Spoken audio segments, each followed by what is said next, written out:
So hello guys, मैं तनु भारद्वाज एक बार फिर से आप सभी का स्वागत करती हूँ अपनी छोटी सी प्यारी सी ज्योग्राफी की क्लास में। तो देखते हैं आज का मोस्ट इंपोर्टेंट क्वेश्चंस। तो हमारा क्वेश्चंस है कि कर्क रेखा भारत के किन राज्यों से होकर नहीं गुजरती। तो देखो सबसे पहले यही जान लो कि कर्क रेखा होती क्या है।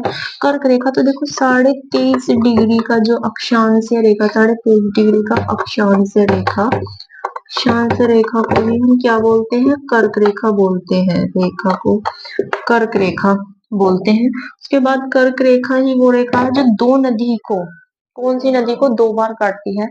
तो माही नदी को दो बार काटती है। माही नदी को कितनी बार, दो बार काटती है। क्लियर है। अब ये पूछ ले जाएगा कि कर्क रेखा जो है वो किस महाद्वीप से होकर गुजरती है। कर्क रेखा किस महाद्वीप से होकर गुजरती है। ये अफ्रीका महाद्वीप से होकर गुजरती है। किससे, अफ्रीका महाद्वीप से होकर यह गुजरती है। और यह अफ्रीका महाद्वीप से कर्क रेखा,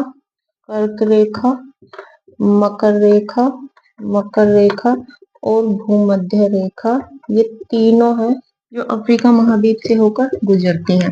क्लियर है। बात करते हैं कि कर्क रेखा जो है भारत के किन राज्यों से होकर गुजरती है।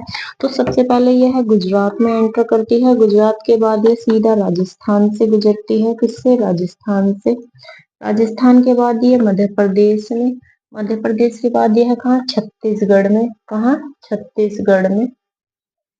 और उसके बाद ये हमारा कहाँ, झारखंड में। झारखंड के बाद कहाँ जाएगी ये, पश्चिम बंगाल में। कहाँ है भाई, पश्चिम बंगाल में।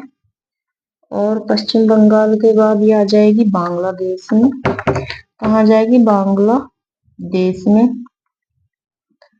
और बांग्लादेश के बाद ये आ जाएगी हमारे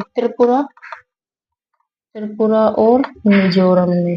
कहाँ आ जाएगी, मिजोरम में, त्रिपुरा में। यानी कि टोटल 8 राज्यों से होकर गुजरती है। कितने, टोटल 8 राज्यों से होकर यह गुजरती है।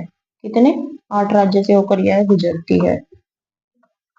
पूछ लिया जाएगा। अब हमसे क्वेश्चन पूछा गया है कि कर्क रेखा भारत के किन राज्यों से होकर नहीं गुजरती। तो देखो ये टोटल मैंने 8 राज्य लिखवा दिए हैं, लेकिन इनमें कोई भी मणिपुर नहीं है। तो किस राज्य से होकर नहीं गुजरती है, मणिपुर राज्य से होकर नहीं गुजरती। क्वेश्चन इंपोर्टेंट बनेगा। इसी में मैंने बहुत से पॉइंट बताए हैं कि कुछ भी पूछ लिया जाएगा, तो क्वेश्चन को इंपोर्टेंट करके लिख लेना। क्लियर है।